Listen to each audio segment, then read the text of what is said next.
Şimdi onları işte bulgur vardı. Onu ılık suyla karıştırıyorum.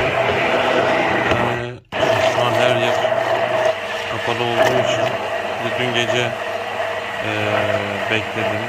Yani dün gece olduğu için her yer kapalıydı. Şu anda erken kalktım. Çok az uyudum. 4 saat falan uyudum. Yani 4 saatte de annesi geldi gittim diye düşünüyorum.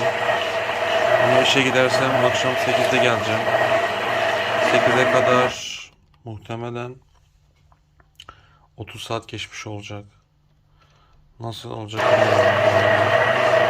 Alma besleme yapmalıyım yoksa yapmamalıyım onu bilmiyorum.